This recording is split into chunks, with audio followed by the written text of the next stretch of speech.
Start of Bourbon Fest Day 2. We're at the 7-3 Distillery Taste.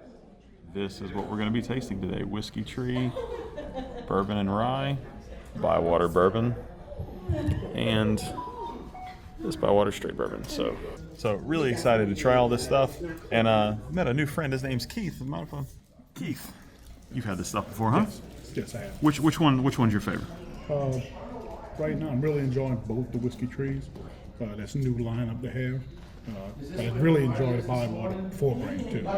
4 grain? Yes. All right. So I'm going to be excited to try this 4 grain for sure. And because this is a Bourbon Fest in Louisiana, Rollins. First off, my name's Adam. I'm the brand director here at 7-3. Very fortunate enough to have gotten this position a few years ago, and we have just, me and Luca and the rest of the team at the distillery have taken it upon ourselves to create really fun, interesting, great tasting whiskeys right here in the heart of New Orleans. And to take it away, none other is our head distiller, Luca Schutera. Thank you all for being here. We got Oklahoma back here, we got Texas, we got Chicago, people from all over the place, and that's New Orleans. We're truly a cocktail down here. We love to take guests down here and touch them with Southern hospitality and truly give them a good time. And we like to do it through food, and we like to do it through spirits. In the life of a distillery, y'all, it's one of those things that there's so many different levels. You have to be multifaceted, and you just gotta kind of stay in your lane. Problem is I don't really know what my lane is. Is it a distiller? Is it a blender? Is it a guide, a tour guide? Is it a sourcer? Going and picking up corn and wheat every couple of weeks to make bourbon locally. The truth is, most people don't slow down enough to enjoy that journey of life. Something you can't do with any of these spirits that we make is rush it.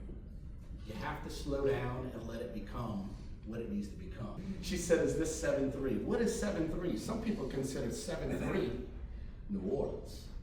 And the reason why we consider 7-3 New Orleans, as in 7-3 Distilling Company, is because there's 73 neighborhoods make up the city of New Orleans. So each label that we have on our spirits is a neighborhood. And it all starts, I know this is a bourbon festival, but it starts with St. Roch Vodka, Irish Channel Whiskey, and the infamous Bywater Bourbon. And that's where it all starts for us. Bywater Bourbon. So what we'll do is, you'll notice we have a placemat out in front of you. And on that placemat, we have 4 of our spirits that we're going to start off with Bywater. Most importantly, we're all blessed to have these senses, but very few people actually know how to use them. So what you want to do is, as small as these pours are, we have 4 to go through. You want to divide them into at least 2, maybe 3 sips. The first to get your palate acclimated, the second to really start tasting, and the third to pick up the nuances that we hope that you enjoy.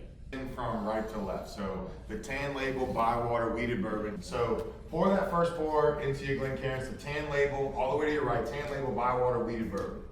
This is a great bourbon in the fact that nobody else in the United States for a main mash bill that we know of is using our mash bill. Our mash bill is 64% corn, 26% wheat, 10% malted wheat. So no malted barley, no malted rye in there. Double wheated, really creates some really fun flavors. Another thing that we're doing that's interesting is barrel entry. We're coming in at a low barrel entry proof.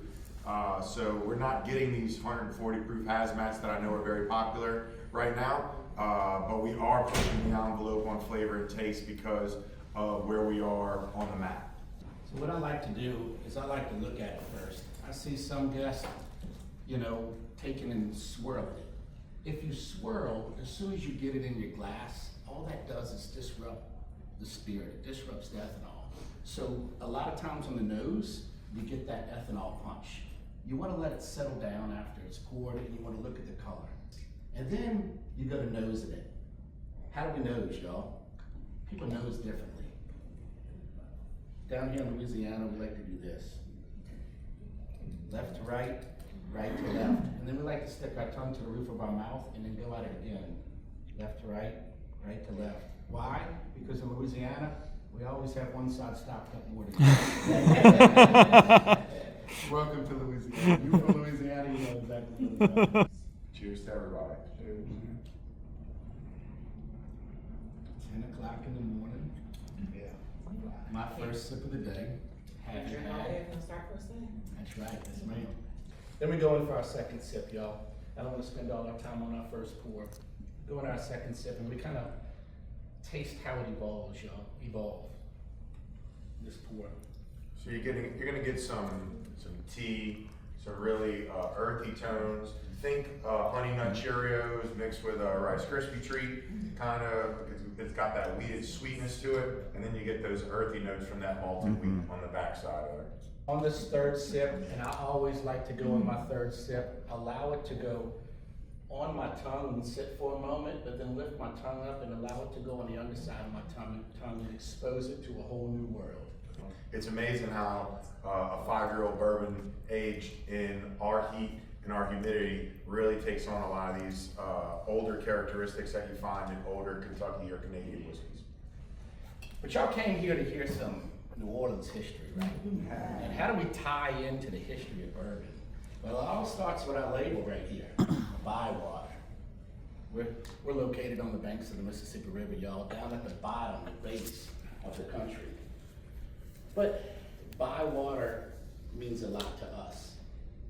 But the world of bourbon, as you all know, all starts with one word, corn, right? Corn. You know, if you go back to the late 1600s, all the way through the 1700s, you had this great push of Europeans coming from the East Coast, settling what we know now as the Commonwealth of Kentucky. Those people that were settling in the New World was actually incentivized to grow corn. And the way that they were incentivized is the more corn they grew, the more acreage they were allowed to claim. So the more land they got. At the end of the day, we all know that they ate corn. We still eat corn today. Lots of it. It's sweet. It's flavorful. But also, they would mill it, they'd make bread. They'd burn the corn cobs for heat. But most importantly, they created a way to make it unperishable. They distilled it. They made an alcohol out of it, which in turn became a currency that they bartered, and they trade goods and services for that currency. With that currency, excuse me. So what happened was, they went back and forth with that until the government caught on. Then came the excise tax, 1791. That excise tax created the whiskey rebellion, y'all. And that carried on through 1799-ish, depending on where you were, even further than that. What happened there is they put a tax on the distilled spirits that they were created. But how did that turn them down? I mean, how did that tie them down? Well, it tied them down because they had to license their equipment, their stills. They not only had to license their stills, but they had to pay a tax on the spirit one way, with coin. That's what made it hard. That forced them to find a market in which to sell their spirit. And that's where New Orleans comes about. Was the first rash recorded down coming into New Orleans. And the crazy thing, it wasn't a corn whiskey. It wasn't a clear corn liquor. It was actually rye. Rye was very prevalent at the time because a lot of it was grown up north in areas that was less humid environments. That's where it thrived. So 1793 to 1800, they had rafts coming back downriver. And somewhere in that time, we believe that the French in Kentucky communicated with the French down here in New Orleans. And I know you're thinking, there ain't no French in Kentucky. There ain't nothing but hillbillies in Kentucky. Y'all think about it. Bourbon County, Kentucky. Louisville, Kentucky. And I believe there's even a Versailles, Kentucky. What do you think about that? So in that time, they communicated with one another. They said, do you want a clear corn whiskey? We have a clear corn whiskey to give you. So what they would do is they would take these sardine barrels and they'd char the inside of these barrels and they'd fill them with clear corn whiskey. They put them on rafts, and it'd come down the Ohio River and the Mississippi River, all the way down to this little cut off the river called the Bywater. Because at the time in New Orleans, we received all of our goods by water. The French popped the bung on that barrel, and they realized it was spoiled, it was no good. So they broke apart their rafts, they found the fastest horse that they could find. Think about that, found the fastest horse that they could find to go back up the Natchez Trail, back up to Kentucky to tell them that the client wasn't happy with what they sent them. What else happened in the early 1800s? Lots of things happened in the early 1800s. In 1803, we had the largest land deal ever. The United States literally doubled in size. The United States purchased from France 828,000 square miles. It was called the Louisiana Purchase, which gave us the heartland of the United States, which also gave us the legal rights to the river for commerce. What also happened in the late 1700s, the paddle wheelers were invented. Then they made their way, not over here, but in mind, to where people started building them over here in the United States. So what did the paddle wheeler do for us? It allowed commerce to go not only downriver, but allowed commerce to go upriver also. So with that being said, we had some of the best copper, we had some of the best equipment and goods going back upriver to really mass produce this whiskey that people were looking for. So think back to what I said, 7 to 9 months coming down the river. It turned brown on the way down. Then they started putting it on paddle wheelers. Have you ever seen those old pictures of the paddle wheelers that had 1,000 barrels of whiskey on them? Well, they were coming down the river in 3 weeks. So when they came down to the Bywater, which you see right here on the label, the paddle wheeler and the hustle and bustle of the people working the docks down here, and we'll pass these bottles around afterwards. They popped the bung on the barrel and they realized that it wasn't as brown as the first stuff that they had received. But they realized that they had received, that they enjoyed the brown stuff more than the not so brown stuff, right? So we ask ourselves the question, where did the name bourbon come from? I can't sit up here and honestly tell you, anybody truly knows. But throughout the journey of the aging and the transportation and logistics sides of bourbon, in 1821, the Port of New Orleans recorded that we had over 200,000 gallons, over 200,000 gallons of bourbon coming into the Port of New Orleans monthly in 1821, y'all. Why? Because the French took a liking to not only the whiskey, but the name. And the Western Citizen newspaper documented it for the first time and published it for the first time as bourbon whiskey. So I'll be the first to tell you that. We may not have invented bourbon, but without New Orleans, I'm not sure that bourbon becomes what it is today. Somebody that's been there, we're not a very big distillery. We can produce at max about 2 barrels a day. And that goes, and that started with our Bywater weeded line. But we wanted to get this story, we wanted to get our New Orleans bourbon out as much as possible. So we took that Bywater weeded line and we blended it with a high rye bourbon. So this is a 64% corn, 26% wheat, 10 malted wheat from the tan label. And we blended that together with a 21% rye bourbon. That is, in my mind, complements our bourbon very well. Smell it when you're nosing. You're gonna pick up some of those deep baking spices from the rye and the barley. Still picking up some sweetness from our weeded mash bill. Get some cherry, some oak in there from the double oaking. So just a really interesting pour. And then you go in for your first sip and get to taste it.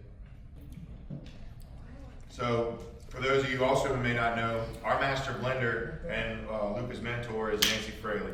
Nancy Fraley is a legend in the game. I'm sure most of y'all have, even if you didn't know it, have tasted one of her blends before. It's usually one of the better things on the table whenever you do get to taste it. She works with people like Still Austin, Joseph Magnus, and some of the other big boys that she can't legally tell us. But we're very fortunate enough to have her in our corner, and Luke is very fortunate enough to have her as his mentor in this blending and tasting and learning about whiskey and all the different techniques that we use. So this is Bourbon Fest. This is actually really exciting. Look at the Jefferson's booth, Rabbit Hole, the winners. Oh, that's cool.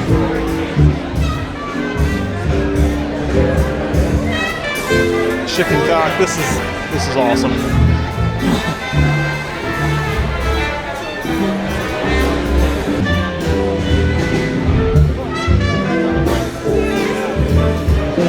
Let's go.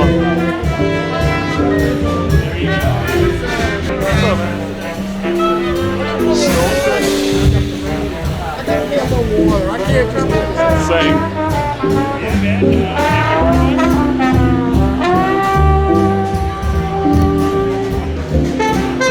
The music here is awesome. You're involved in this. I'm involved in this? Okay. Yeah. I'm happy to help. All right. So, give me a question for you. Sure. All right. And then switch around. That's good. All right. And then Redwood Empire.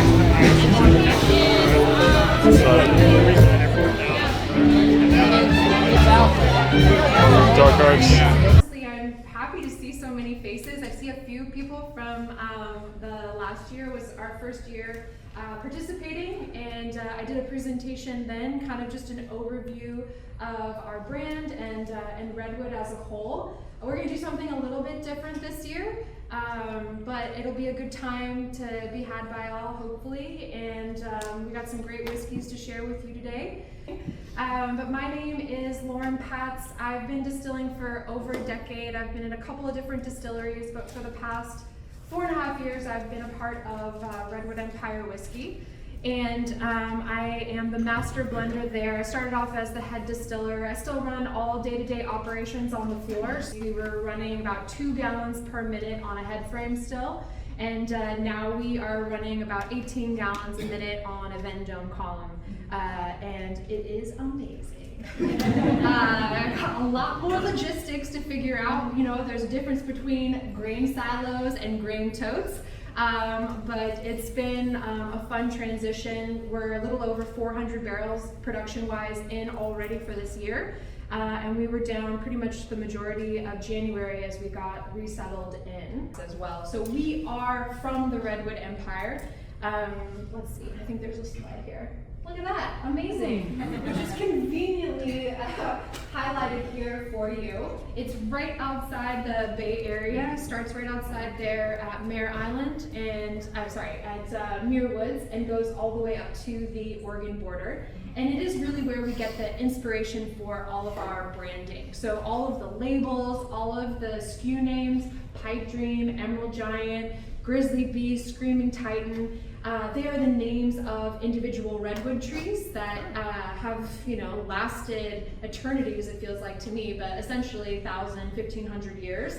And we give them a name, and then we copyright that name and put it on our bottle. That's correct. So you have to be above 80 or above in the bottle, 125 proof or lower in the barrel, 160 proof or lower off the still. It has to be minimum 51% corn and in new charred oak barrels, but it does not have to be American oak necessarily. Those things are pretty much what makes bourbon standardized as a flavor. But even with some of those kind of structures, some of those rules, it gives us a lot of freedom as well to kind of play around and see if we can push some of those boundaries of what bourbon can actually be. And this day and age, everybody's kind of going down that route. They're really exploring some of these defining factors. So the first kind of definition that we're going to be exploring is proof. And so we have our core strength and our cask strength Pipe Dream. So it's going to be really fun to taste these two side by side with each other, because you'll get to taste really how different they can be, even when compositionally they are identical. So both of these, same liquid, it just is that one hasn't been proofed down to 90 proof. So all of our core is at 90 proof. I think it gives a little bit more flexibility in terms of how you use it. I'm not saying 80 isn't good, I'm just saying at 90, you can put it in a cocktail, you can put it over ice, you can drink it straight. It just kind of gives you options with what you're gonna be doing with it. So for both of these, we're gonna talk about what is in that bottle. So we are a distillery that does purchase and produce liquid. Some of our stuff is 100% grain to glass. Some of our stuff is blended, but in every liquid that we make, it does have at least a portion of what we are distilling in-house.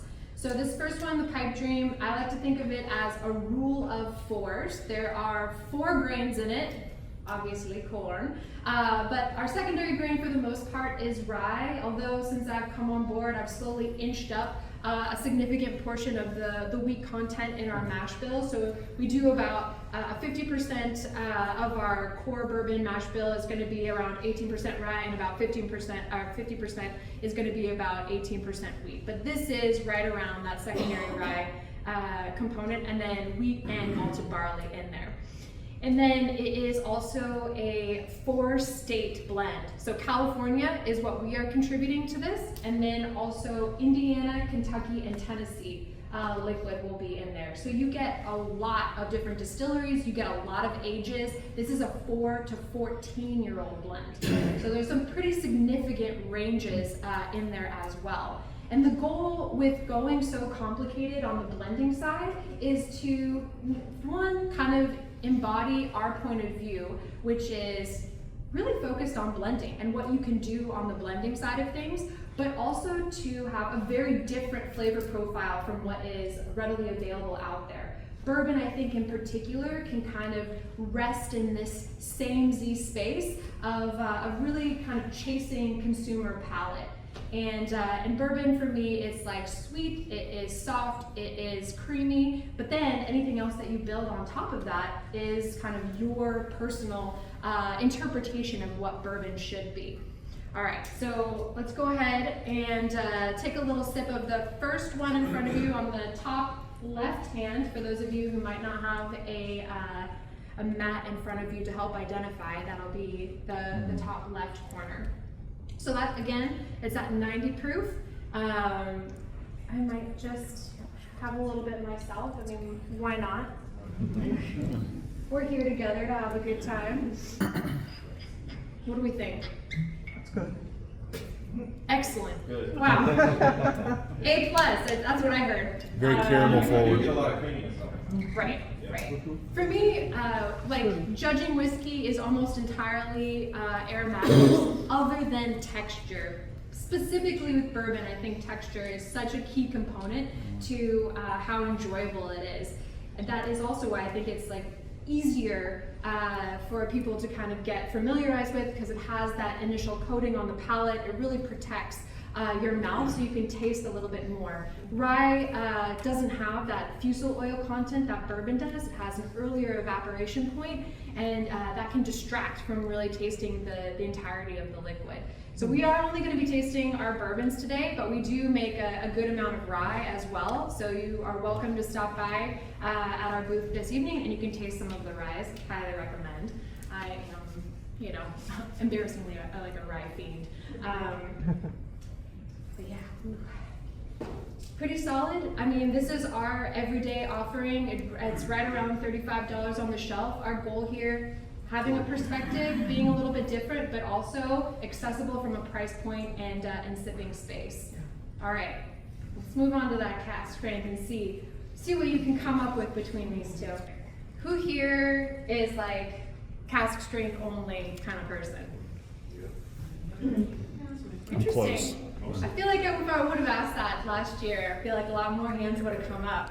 I love cask strength, but probably not necessarily for the reasons that you all might like it. I love cask strength because it really embodies my favorite part about spirits, which is an invitation to consumers to be participants in their own consumption. With wine and beer, you're given a finished product, you enjoy it, you drink it, it's delicious, lovely, great. But with spirits, we want a little bit more from you. We want you to be like, how do you want to drink that? Like, do you want it on ice? Do you want it in a cocktail? You gotta work for it a little bit. You gotta be involved. And I think that just kind of builds more of this community, more of this, you know, people have their own opinions, the way that they like things.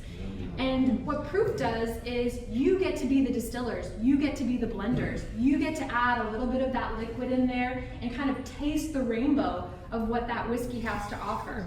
So there's two, yes, thank you. Is there an age difference between the two? No, Okay. zero age difference. They Because are it's a lot richer. exactly the same. They are exactly the same. And that is 100% correct. I would say one of the biggest arguments for preference for cask strength is that it has a different, oh, I've skipped this, I skipped those. You guys don't worry about that. This is the, perfect. And part of the argument for cask strength, it does have a more concentrated flavor, which makes sense, right? We use logic, we use science. It has less water in it, and those molecules are going to be closer together, so you would have a little bit more of intensity kind of coming through that. That being said, there are a few other things that change how we taste and perceive not only flavor, but texture. And there are two main factors. Does anybody know what those main factors are that allow us to taste different molecules? I don't want to give too much away in case someone knows the Is answer. it the tannins and things like that in them? That's a good guess. Tannins are what you are going to be experiencing once you play around with these two things. So one, water. Who said water? Great, A+. Gold star. I really should carry around gold stars with me. Yes, water or alcohol concentration, same kind of thing. And then the second is temperature. Okay. So temperature and concentration are your two big factors in the solubility, the actual molecular structure of the liquid that you are sipping. So that's why, you know, when you're putting something in the freezer, aka vodka usually, and you taste it, you're like, oh, it's so smooth, right? Any guess as to why that might be? Covering up all those. It's contracting, it's forcing those larger molecules that give that mouth texture out of solution, so that's what's interacting with your palate. So it's creating this kind of protective layer on your mouth. So that's often why ice is something that gets put into whiskey.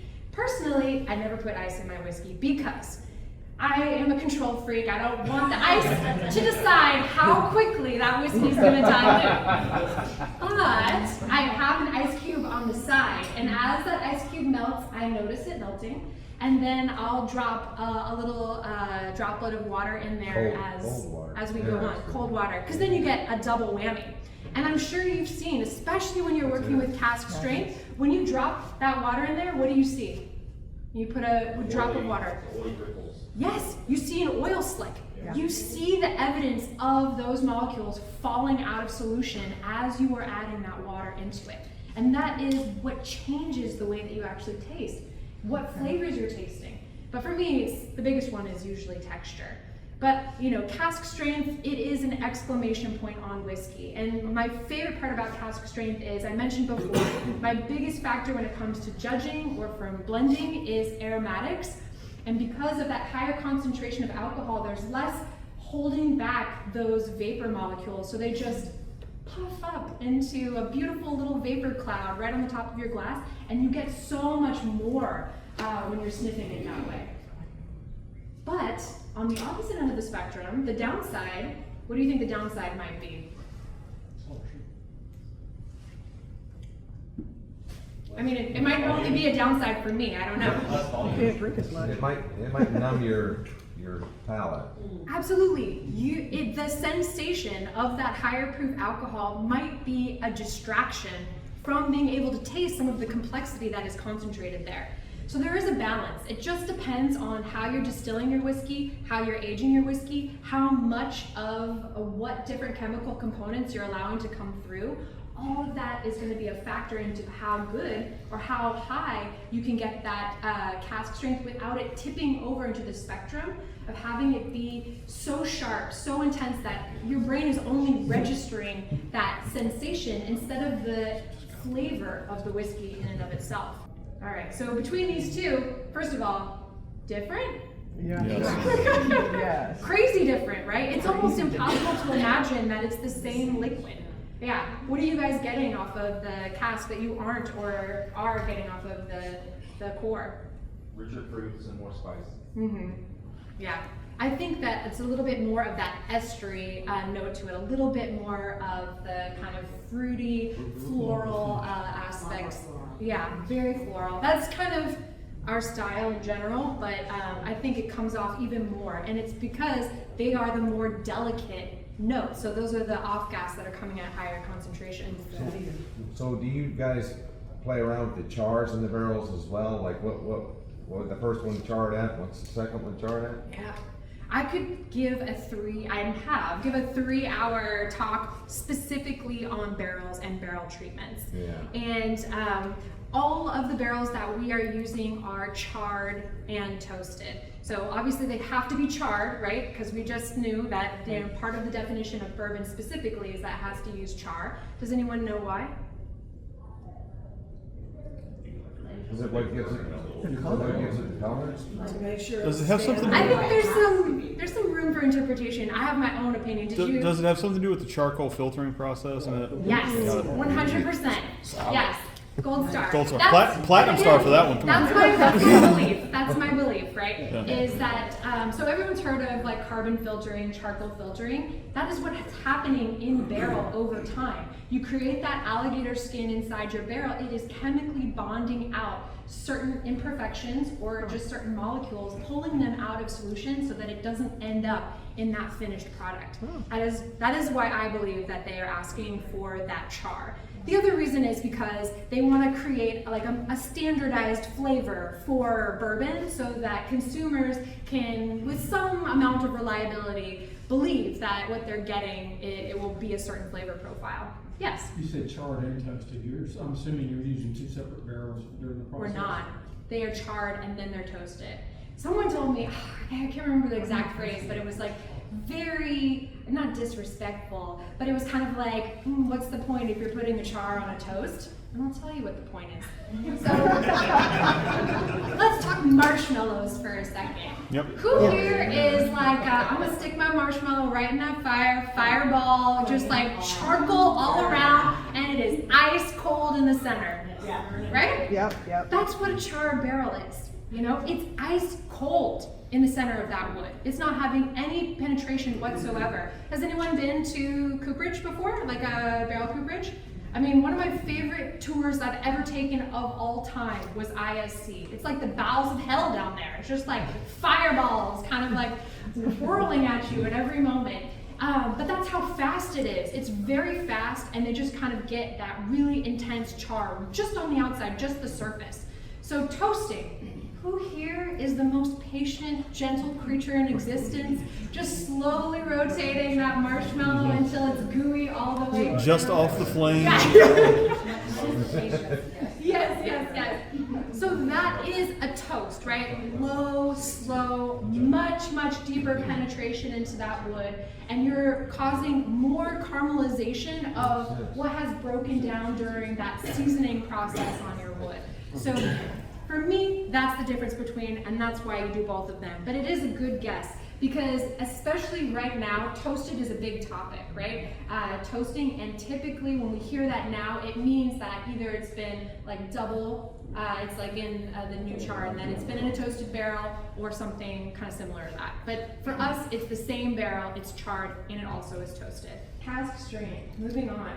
So the next thing that we're going to talk about as a factor into whiskey is age, right? So this is our newest product that we have put out. This is the Pipe Dream 101.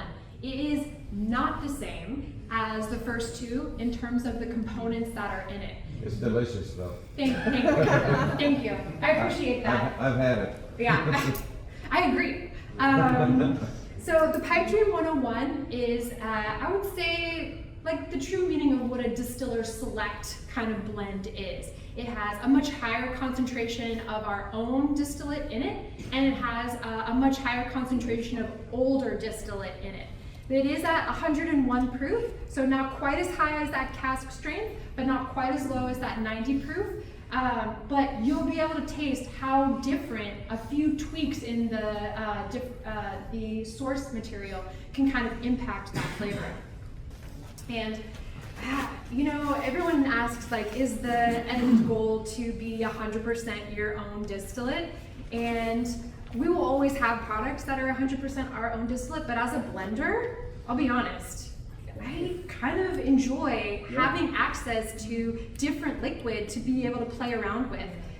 So we have right now a little over 20,000 barrels total in inventory, and like, who gets to play around with something like that? I mean, that's a crazy library that you get to, you know, prance around in and taste from and pretend like you're working, all that stuff. But you do have Excel sheets to track it. I'm just saying, you gotta bury yourself in there.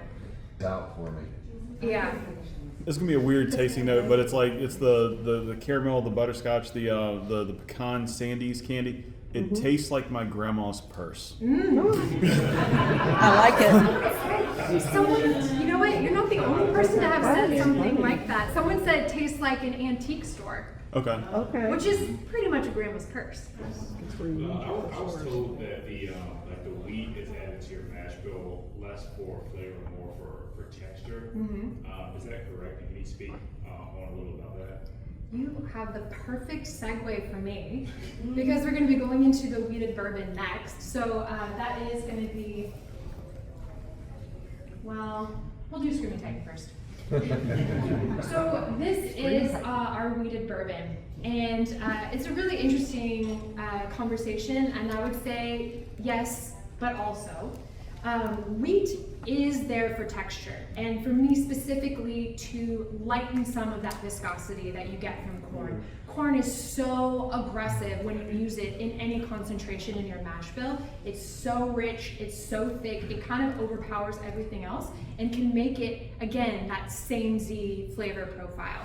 So when you add wheat in it, it kind of cuts back some of that heaviness and lightens it up. I almost think of wheat as like adding lemon zest into your recipe, because it has a brightness to it, an acidity to it that balances out some of that richer corn note. So it does absolutely, and you'll taste it if you want on that Screaming Titan, you'll taste it's much lighter on the palate, almost effervescent, right? It has this kind of really, really uplifting flavor to it, and that is because this is 30% wheat, which is pretty high. Most kind of call outs for secondary grains, like high rye or wheated, is at about what percent? 18. I'd say, yeah, 18 to 20, I'd say, is kind of like when people start being like, this is a high rye or this is a wheated bourbon. So we also have a high rye bourbon that maybe if you're very good, I might let you taste at the end. But has anyone gone through like a blending course or done anything like that? No? Highly recommend. It is not as easy as it sounds. Blending is not about choosing only the best, right? Blending is about choosing components that make each other better. So sometimes you choose stuff that is not your favorite thing. You choose something because of what it's gonna bring to the holistic blend, whether that's mouthfeel, whether that's aromatics. There's a variety of different factors that you kind of are looking for to round out and complete the overall flavor profile, the overall blend that you're hoping to get. Grizzly Beast. So this one and the final one that we'll probably taste, but also difficult. So Grizzly Beast is our bottled and bond. I know you guys all familiar with bottled and bond, but does anyone want to run through real quick just in case someone here doesn't know all the rules? Yeah, same distiller, same distilling season, which are how many distilling seasons? 2. 2, that's correct, spring and fall. 4 years, 100 proof. Supervised facility? It needs to stay within a bonded facility. There really isn't, really they don't have send people around anymore to like check. This is 100% our own distillate. We are out of Northern California, so it is a more temperate climate. And as a result, we do a 5-year minimum on our bottled and bond.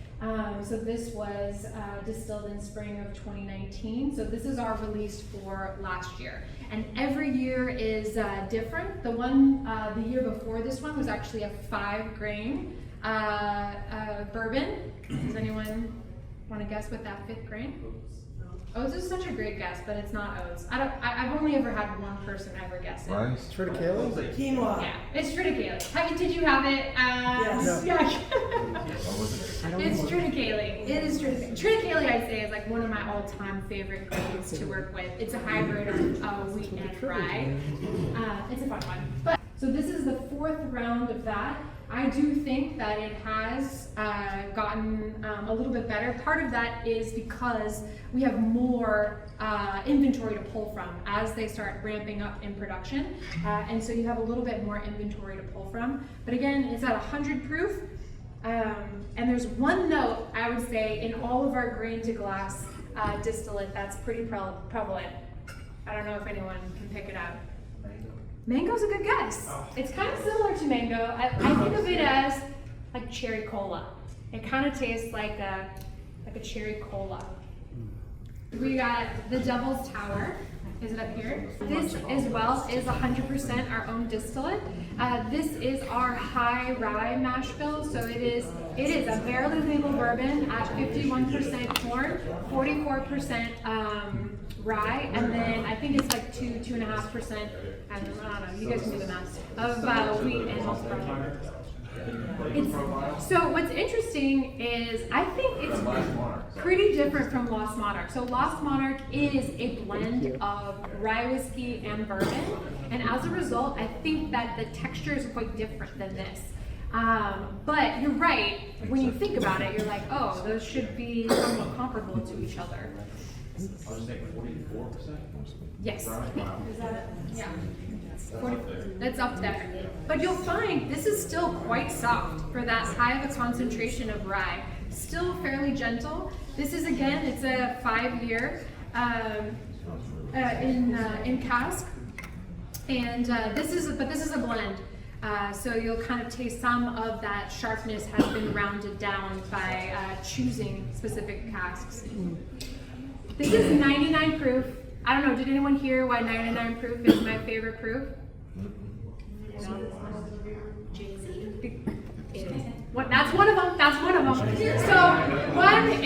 So we talked about taxes, right? So 100 proof is where you start having to pay more taxes on your spirit. That's one. And the second is because you got 99 problems, but this whiskey ain't one. A+.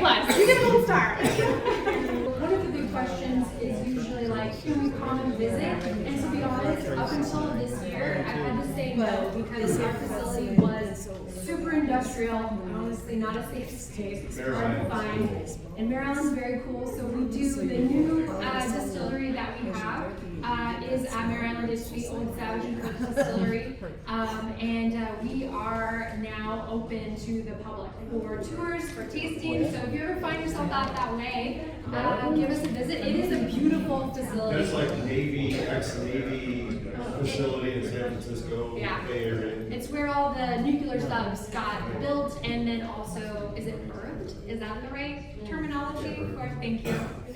I'm not a Navy person, so, but they have like the cool, kind of like gantry for when they were putting the subs into it. There's a lot of cool, it has the oldest golf course west of the Mississippi.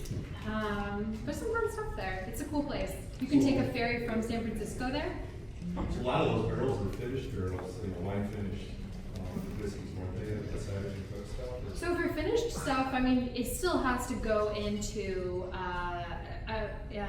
charred oak first, new charred oak first, in order to be called bourbon or rye. So we just we're not going to be putting anything into wine. Yeah. 2 minutes. On projects, you use some of that stock. For sure. We'll figure it out. There's a lot to unpack. I mean, as you can imagine, there's so many logistical components in there that have to kind of unwind themselves.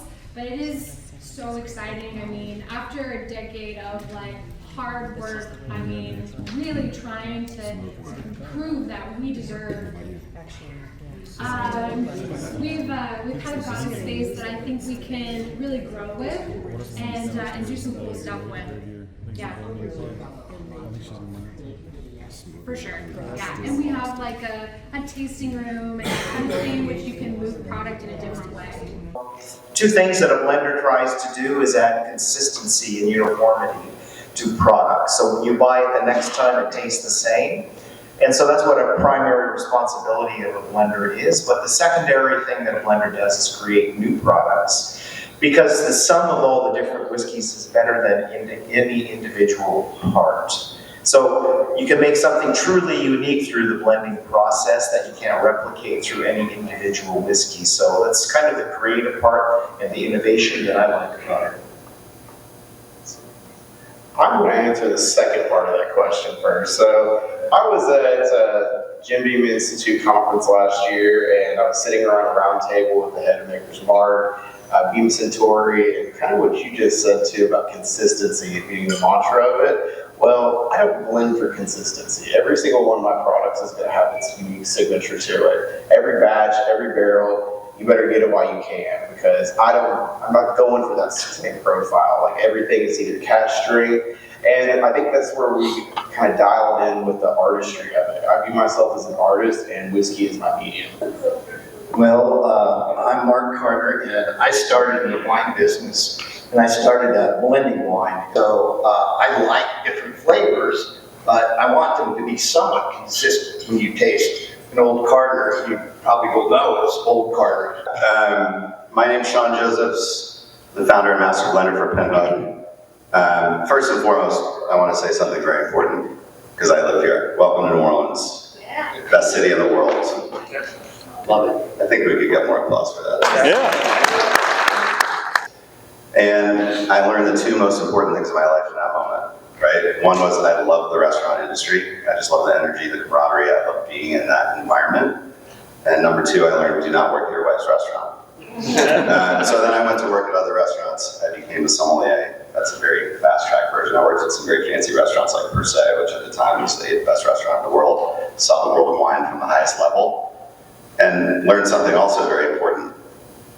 $10,000 bottles of wine, usually not worth it. But you know what really drew my attention were all these great bourbons that are out there, and especially back in 2005, 2006. Bourbon was so affordable. And so it really caught my palate as being an incredible value. That led me to open a series of bourbon bars. I don't know the first thing. I have some ideas, but I don't know the first thing about how these large companies go about creating the consistency. I admire it a lot. I think the one thing I can guess at, you probably need a lot of barrels. I think it's probably hard to create a consistent profile if you're not sitting on tens of thousands of barrels. As a non-distilling producer, it's really important, I think, for blenders to work with these companies, to work with brands, and to work with barrels and products for, the expression of creating something new and connecting with audiences. And so my journey, it led me to hard spirits, and initially I was really interested in agave, love agave. For the legacy that surrounds that spirit, I think it's really great. It's amazing when you see how there's just these connections and how families have put so much, whole towns have put so much into something that brings back, their history, their culture, and also helps them survive. So for me, it kind of encompasses all those things. And, blending is a way to connect and also to maybe excite your palate a little bit. If it's not exciting, if it's not different, when we're doing a unique blend, then we probably have hit, we probably missed a little bit of the mark that we were looking for. So, there's all those things that go into it. So I'm Jonathan Maisano. I'm the owner and master blender for McCauley Whiskey Company. So, kind of speaking to what the panel's talked about, kind of my journey is a little bit different. So I started off working in restaurants at 16. And by the time I was getting closer to being 21, I worked in fine dining, got to meet people like Mark Carter and great winemakers from all over the world. And I just really fell in love with wine. And not just what was in my glass, but the people and the history and the place. And just, if you think about it, if you're making wine, you get one shot a year, right? You get one opportunity, what Mother Nature gives you, and to make that great bottle and something that people can age or drink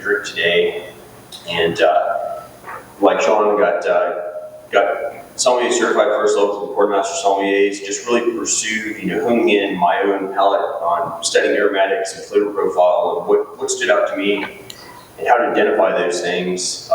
And at a young age, I opened up my own retail store, which I had for almost 20 years. But in the summer of 2014, I made my first trip to pick out barrel number 1. Went up to Kentucky to Four Roses, and I spent a week there, got to meet Jimmy and Eddie Russell, and got to go to Bill Samuel's home, and I was so blown away by, before I even got to the barrel picking experience, just the people and the history and the hardships of bourbon over the last 100 years, right, coming off Prohibition, and how difficult it's been to make this the native spirit of America. And then when I got to the actual barrel tasting through this first set of barrels of Four Roses with Jim Rutledge, I was just blown away by barrel variants from one to another. Jim's over there, drawing graphs and explaining, heat evaporation rates, interior and exterior warehouses, the oak influence, and that's it. I was hooked after that. So fast forward the next decade, I picked more than 400 single barrels at my retail store, which I sold about 14 months ago to focus on Caleb full time. And again, being an NDP, I have no interest in distilling. I can never distill as well as the legendary people I buy whiskey from. It's all about how do you create these great whiskeys in something special. So we do small batch blends. Most of our products are 10 barrels or less. So, like Drew said, for them, they've got to be very consistent with what they're doing because they're putting out, hundreds of thousands of cases of high quality product. People come to recognize that familiar brand around the world. But for me, I look at it more like a chef, right? Buy the best ingredients, blend into a heightened experience. And every batch I start back over, everything is done by taste, and my wife and I go through a series of blind tastings. So it's all about trying to build something special in the end result. So again, my journey is a little bit different to get to this point. Studying with a lot of these people over the last decade plus to get here. So. All right, thank you guys. So next question is another two-parter. Kind of really want to talk about the artistry part of what you guys do. You guys are truly all artists. So the next question is, what is your process when blending? Do you start with a particular profile in mind, or when you're blending, tasting, do you let the blend kind of speak to you? So whoever kind of wants to take that one first. So for us with Caleb, we source from several different distilleries, different mash bills, different ages. So I kind of start off, I have spreadsheets with all the data, where the barrels are stored, age, when I had samples last pulled, and then I also have all my handwritten notes on every barrel. I kind of rate all the barrels by aromatics. Is it more fruit driven? And then if it's fruit driven, is it more red fruit, dark fruit? Is it baked? Is it fresh fruit? Is it caramel, toffee, spice? So I go to create a blend. I kind of knew the end vision is to be this multi-layered whiskey experience, but how do we get there? It's all done by taste. So I kind of go through, I usually sit with 80 or 90 barrel samples, kind of look at the profiles of them and say, okay, here's kind of the end vision. How do we get there? I know I want to have so many things in each category. I'll pull them, blend them. I'll create about a dozen blends, and then my wife and I will blind taste through them. We don't discuss them. We talk about what each one of us likes or dislikes in each blend, what's missing, and I reblend one barrel at a time until we get to the final stage of running them against other great whiskeys out there. And again, just trying to hone in on this whiskey experience. So for us, it's all done by taste. What we're able to do is in very small batches. When you're looking at, around 10 barrels, much easier than if you're looking at, hundreds of barrels or thousands of barrels. So that's our blending process to get to the final product, which you case in the bottle. Well, that's kind of how I blend too. I start out looking for, I'll do like 60 barrels at a time I'm tasting through, but the largest blend we've ever done is like 17 barrels. So you take 60, you start tasting through them, you start doing tasting notes on all of them. I give it a little grade. I got a 5-star rating, If you get 5-star, I'll keep that barrel.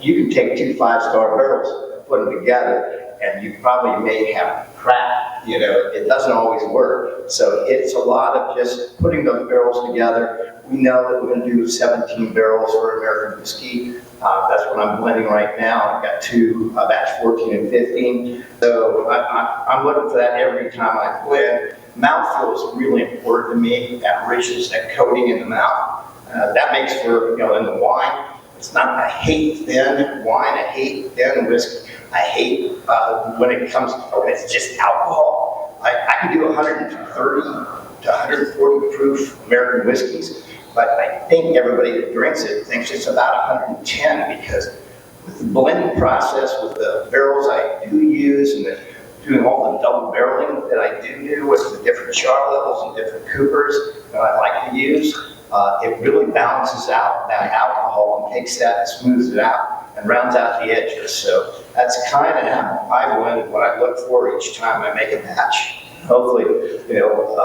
people like what I do. So, yeah, there you go. It's yours. Well, that's a hard group to follow up to on that one. I don't go through any charts or any spreadsheets or anything like that. I mean, there's always theory and application when you get into barrels. And I guess one of those stories kind of rounds, has anyone ever had the blunt blend before?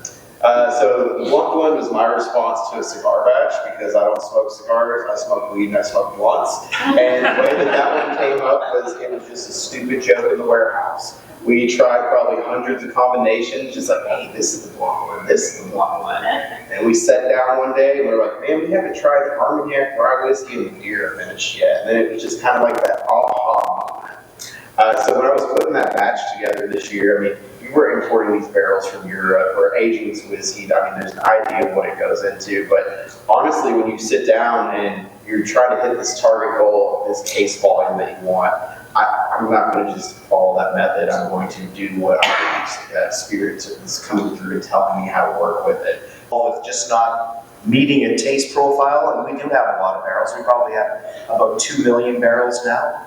When I started at Buffalo Trace 21 years ago, we didn't have that much.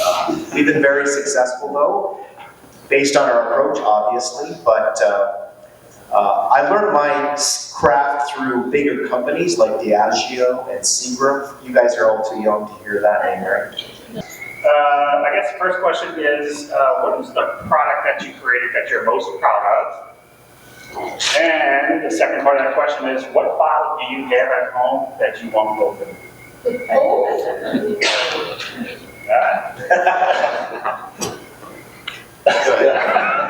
Well, that second part is really easy. I open everything. I don't taste everything that's on the back bar. And people sometimes ask me, if you're going out to a bar and you're not going to drink your own stuff, what are you drinking? I said, something up there on that back bar I haven't had yet because I really want to experience flavor, and that's what I'm doing. I'm seeing who's doing what and learning by it. Sure, the one that I'm most proud of, I have quite a few, but one is called Mr. Sam that I'm most proud of. For those who don't know Mr. Sam, it's a tribute whiskey to Sam Brockman, who created the Seagram Empire, and it's really a blend of Canadian whiskey and American whiskey. So it's really a limited edition. It's a tribute whiskey, and it's a blended whiskey. So if you haven't heard of it or tried it, it's worth a shot. But the one I have that Elmer T. Lee signed, and I'm not opening that bottle. So that's something that's very special. It's one of a kind. You will never get it again, and he signed it to me. So. Well, there's definitely a selection of what I like to call guest bourbon at my house. Those are the barrels and bottles that I don't want to drink. And it's always beautiful. You have someone that comes over that you don't like so much, and you're able to pawn that off on them. But anything's open for grabs at our house. If it's not open, you need to come ask me first, because there is a collection that I do keep. So I keep bottle one from every batch and every single barrel that we produce, because I decided when I created this brand that either when I die or when I retire, that entire collection is going to be donated to the Fraser Museum in Louisville, Kentucky. So they're very excited to get that collection. I think that they're pulling for me to retire and I die anytime soon.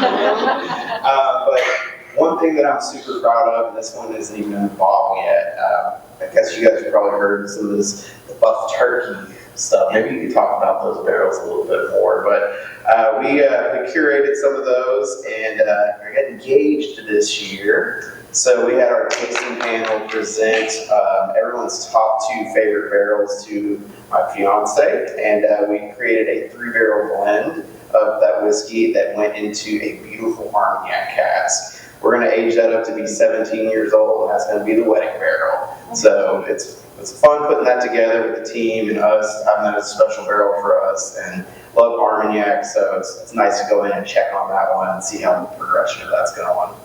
And if you don't know what Buck Turk is, I believe it was some barrels sourced from Buffalo Trace and Wild Turkey, maybe, is that correct? That wasn't me, I was looking at McCauley. He called it Buck Turk. I didn't sign an NDA, so. Yeah, there's a theme here. I open everything. My wife hates it. My tendency, especially if I've had a few drinks, is to open something that we said we were going to wait for a special occasion, and I open it anyway.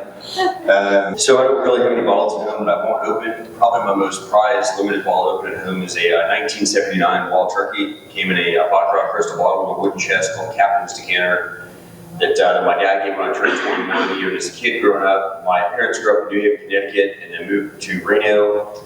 I moved from Reno to the Gulf Coast of Mississippi, where I live now. And that, over the years, that wooden box, plant stand, and all sorts of stuff. My mom wasn't really a big fan of all the liquor memorabilia that my dad had from. My great-grandfather opened up the first package store in New Haven, Connecticut. They opened up December 10th, 1933, so 5 days after Prohibition. So that bottle of 1979 Wild Turkey, we opened it up when I turned 21, my dad and I, to have a pour out of it. It's something we drink on special occasions. And that first time I went to Kentucky in 2014, I brought that bottle with me. Got to meet Jim and Eddie Russell and got them to sign the bottle for me. And it's always been a special bottle throughout the years. Don't share it a whole lot with people, but it's something that my dad and I have enjoyed over the years. My wife and I drink now, and probably will have the last pour with the kids when they get old enough. But that's my most prized bottle of them, coming from my family store in Connecticut. When my dad bought it, his dad wasn't real thrilled about him spending all that money to buy a bottle of Wild Turkey, $125 back in 1979. What am I most proud of? It's hard to say. I love the flagship kind of paying homage to the traditional bourbon. But one of the unique products we've done is we have a limited release comes out in the fall, aged in Keenan Cabernet barrels. So Michael Keenan's a good friend. I met him around the same time I met Mark Carter a decade or so ago. Michael has a small family-owned winery up on Spring Mountain, and I reached out to Michael and I said, Michael, we want to do this, a special project aged in wine casks. And he ages his wine half French oak, half American oak. We did the same thing. And I created custom blends. We actually blended some of Michael's reserve Cabernet to lemon oxide, trying to mimic where it would be 6 months down the road. And we put out 2 releases of that so far. And again, half French oak, half American. Jennifer and I taste them at 3 months and every month after that, trying to find the right harmony of wine and whiskey. And there's so much, as you guys talk about barrel variants and ups and downs, as things shift. And the most recent batch, we did 8 months, laid down in these wine barrels, we re-blended them back together. We'll have some of that tonight at the table over there if you want to come try it. But that's probably my most excited about, something different produced. So I think we're in an interesting spot in the arc of the whiskey world in the United States, comparable to the craft beer boom in the 80s and 90s, where we're seeing proliferation, but we're also getting a lot of consolidation. Where do you guys think this is going to take the industry in the next 20, 30 years? Where are we going to end up? Is it going to be 10,000 brands under an Anheuser-Busch label? Or are the little guys that are making special magical things and the blenders that you guys are doing, is there going to still be a place for you? So I was in a liquor store in Florida one time, and the guy was talking to me, and he was like, can you explain to me why your whiskey's so much more expensive than Blanton's? And I was like, well, it's craft owned, higher proof, higher age stated on this. And I looked at him and I was like, when's the last time Colonel Blanton walked into your liquor store and you guys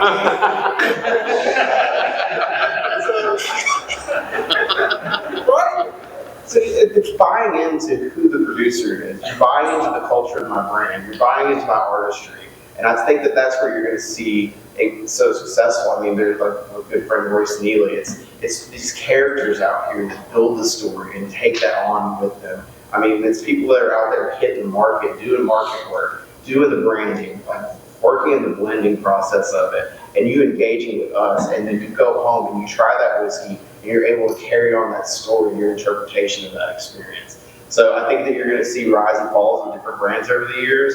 I don't think that we live in a utopian society and drink the same whiskey out of a cardboard box anytime soon. If we do, hopefully it's Dark Whiskey House. The number of brands they have to choose from in American whiskey compared to just the number of American Pinot Noirs is actually really small. So I think you're right. It's a question of it's kind of going there. But I think it would take a lot more. You need a lot more brands, and I think if anything, it's going. And I don't actually see it as a positive or negative. I see it going the other way. I think you're going to see a lot of brands fall off because being out there, whether you work market by yourself or you get big enough to build out a team, is incredibly expensive.